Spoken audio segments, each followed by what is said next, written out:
Je suis tannée de voir une champlure qui coule, là. Ça fait une grosse tache dans le fond de l'évier, puis de la rouillissite, puis il manque un chip dans l'émail, puis c'est dégoûtant. C'est pour ça que j'ai demandé à Aline de me construire une nouvelle vanité, comme celle-là, mais bien plus belle.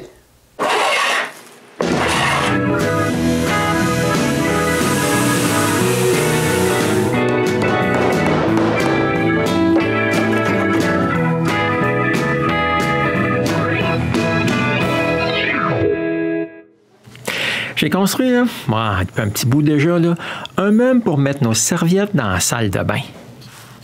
Vous l'avez peut-être déjà vu. Mais la vanité, là, c'est la même que quand on a emménagé dans la maison, il y a déjà là, plus que 25 ans. Faut que j'arrange ça. Je vais donc commencer la construction de cette vanité-là. Donc, après avoir dessiné les plans, je dois couper du bois. Comme pour l'autre meuble, là, il sera tout en érable. La première chose que je vais faire, là, c'est de préparer du bois pour tous les panneaux.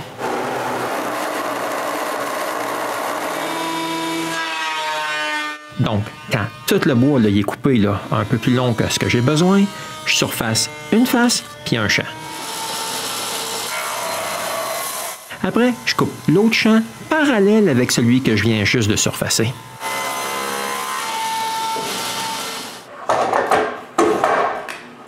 Ensuite, je peux coller toutes les planches ensemble là, en panneaux assez larges. En tout, là, je colle 3 gros panneaux. Pendant que la colle sèche, là, je peux préparer d'autres bois pour faire tous les montants et les traverses des côtés.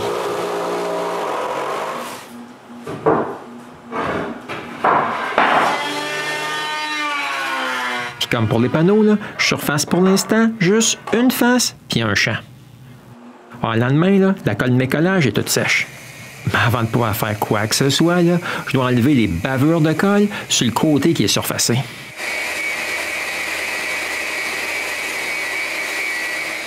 Ensuite, je refais mes collages un peu plus larges que ce que j'ai besoin.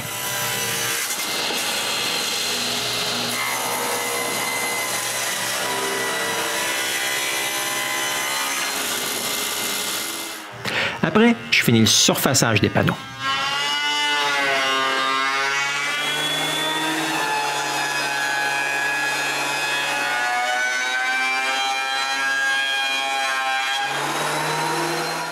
J'en profite aussi là, pour finir le surfaçage des montants et des traverses. Bon, j'ai assez de bois pour commencer. Mais les panneaux, là, ils devraient être de cette épaisseur-là. Je les remets donc dans la raboteuse, puis j'enlève le bois qui est en trop.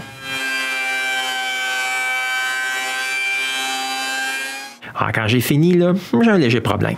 Les panneaux là, des côtés sont bien plus larges que ceux des portes. Je recolle donc des collages ensemble pour avoir 2 panneaux plus larges. Mais j'avais prévu ça, là. C'est pourquoi, là, je n'avais pas surfacé mon bois à bonne épaisseur. J'avais laissé plus de bois. Donc, quand la colle est sèche, là, je passe mes 6 panneaux dans la sableuse à tambour pour avoir la bonne épaisseur. Une chose que je peux dire, là, c'est que je suis pas mal heureux dans des moments comme ça d'avoir une sableuse à tambour ouverte d'un côté. Avec 2 pinces, là, je peux sabler la totalité de mes gros panneaux. Bon, voilà. J'ai une pile de panneaux bien sablés, à bonne épaisseur, puis un autre pour les montants et les traverses. Mais ma raboteuse, là, laisse une surface assez pitoyable. Je dois aussi sabler tous ces morceaux de bois-là.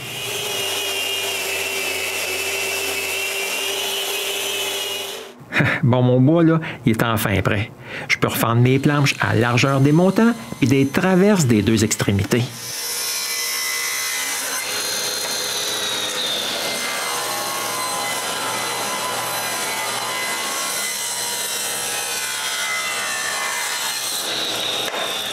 Après avoir coupé les traverses aux bonnes longueurs, là, je peux couper une rainure sur tous les morceaux.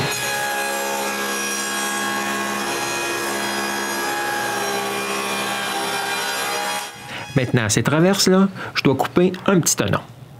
La première chose à faire, là, c'est d'ajuster la hauteur de la lame. Ensuite, je peux couper le premier tenon.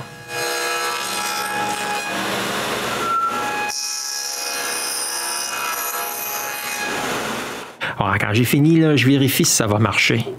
Comme c'est parfait, là, je coupe toutes les autres.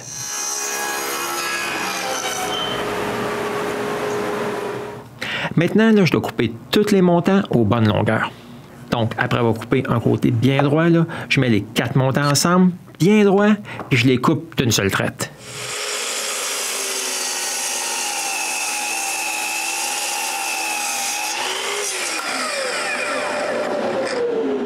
Maintenant, je peux mesurer la grosseur des panneaux que j'ai besoin, là. Puis, j'oublie pas de soustraire l'épaisseur des barils de caoutchouc que je vais mettre dans les rainures. Puis, je coupe les 2 panneaux.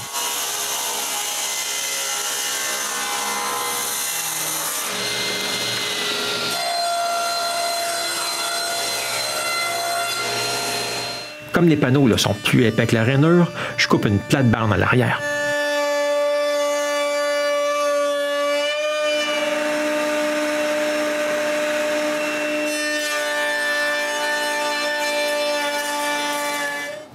Vous vous rappelez peut-être là, que la dernière fois, j'ai coupé des rainures en V dans les panneaux. Eh bien, je fais la même chose cette fois-ci.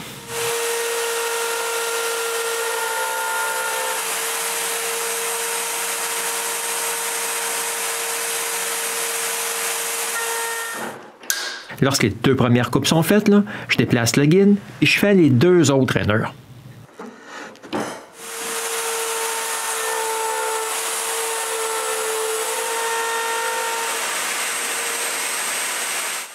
Je refais ça une autre fois là, pour terminer la job.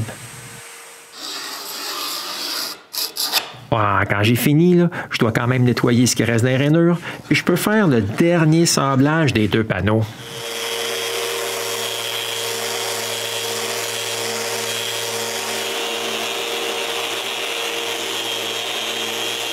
Je suis presque prête là, à coller les côtés. Mais avant, là, je dois aussi sabler les champs intérieurs des montants et des traverses.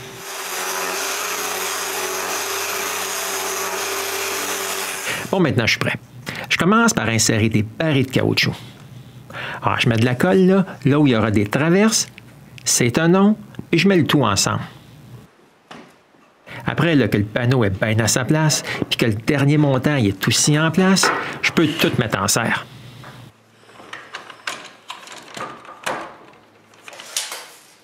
Je m'assure aussi là, que c'est bien d'équerre. Je fais la même chose pour le deuxième côté. C'est pas trop long. Puis j'ai les 2 côtés prêts. J'ai juste à attendre que la colle sèche. Mais pendant que la colle sèche, là, je peux faire d'autres choses, comme couper les champs en érable pour le contreplaqué du meuble.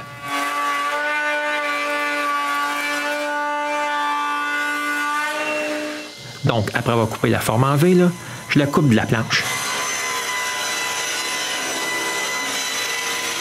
Et je répète les mêmes opérations jusqu'à ce que j'en aie assez pour faire tout mon meuble. Ensuite, je peux couper une petite lisière du contreplaqué que je vais utiliser. Comme ça, je suis assuré que le champ est bien beau.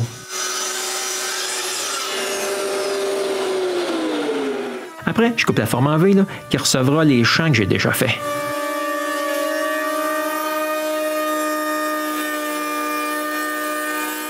Et ensuite, là, c'est aussi simple que de le coller en place. Un peu de colle, puis un paquet de serre.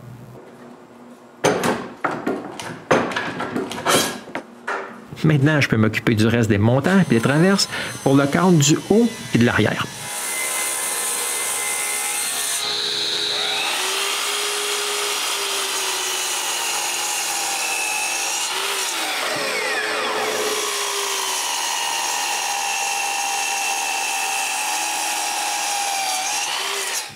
Quand les coupes sont faites, là, je peux assembler les cadres puis marquer là où je veux mettre des dominos.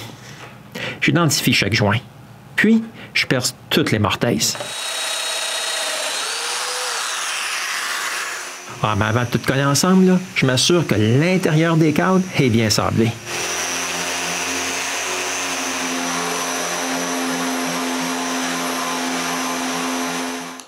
Ensuite, je peux coller les 2.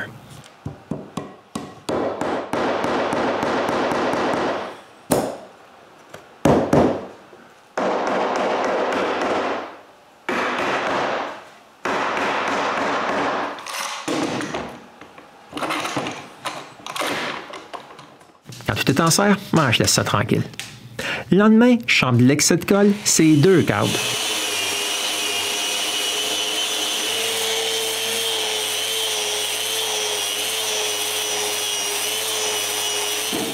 Bon, les cadres sont prêts là, mais pas les deux côtés.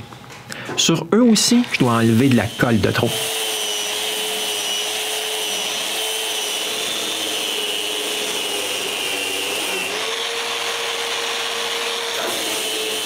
Ah, mais c'est pas fini, là. Je dois aussi couper une feuillure au bas des deux côtés. Donc, après avoir marqué quoi enlever, je mets une mèche dans la toupie et j'enlève du bois.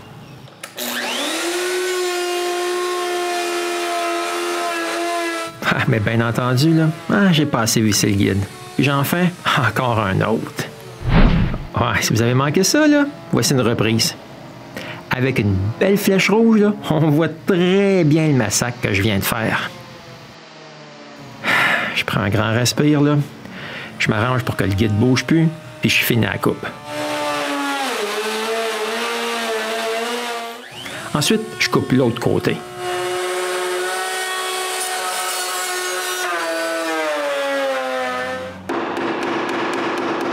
Quand j'ai fini, là, je mets les deux coins carrés.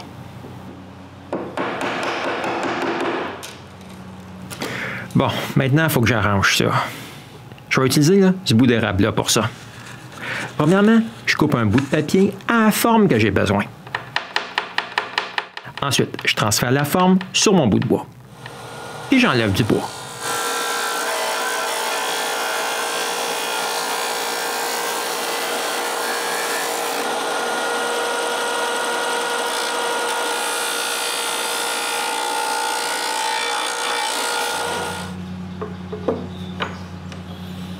Alors, quand ça fait mon affaire, là, je marque ce qui est en trop et je le coupe.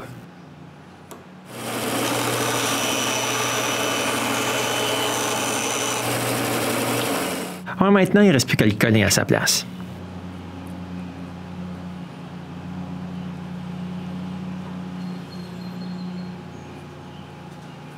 Quand le collet est sèche, je rabote l'excès de bois.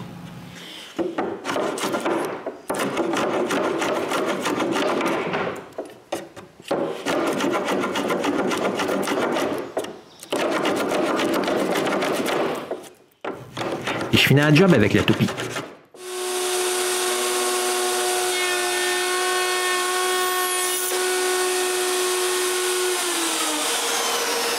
Puis voici le résultat. J'aimerais bien dire, là, ni vu ni connu, mais c'est pas le cas. Je vais vivre avec ça. Quand je mets les deux cordes ensemble, je vois bien qu'ils ne sont pas exactement la même longueur. Je les mets donc en serre et je chambre la différence.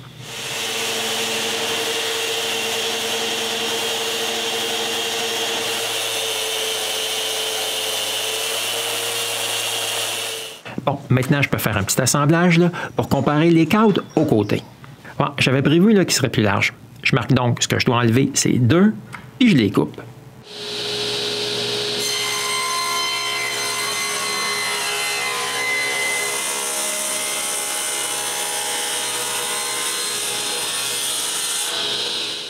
Ah, maintenant, c'est parfait. Avec les deux cadres bien coupés, je peux mesurer la dimension du contreplaqué du bas. Mais avant de pouvoir le couper, là, je dois enlever un peu de bois du champ que j'ai collé.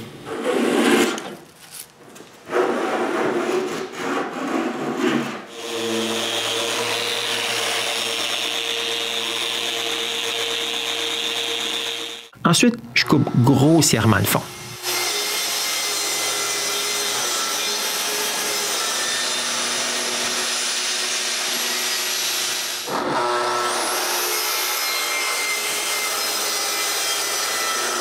Mais un coup coupé, là, j'aime pas la largeur de mon champ. C'est bien trop de bois.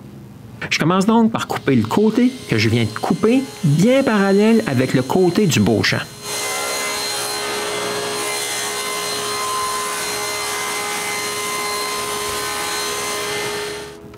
Ensuite, j'ajuste le guide de coupe, puis j'enlève un peu de bois sur mon champ.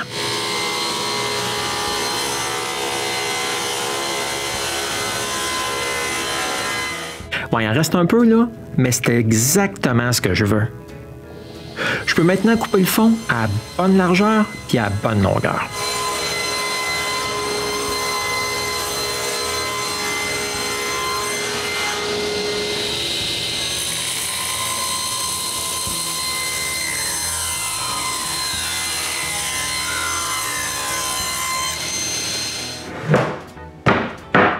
Ouais, mais je peux pas le mettre en place, là, parce que l'encoche des bouts me l'empêche. Je marque donc ce que je dois enlever, puis je le coupe.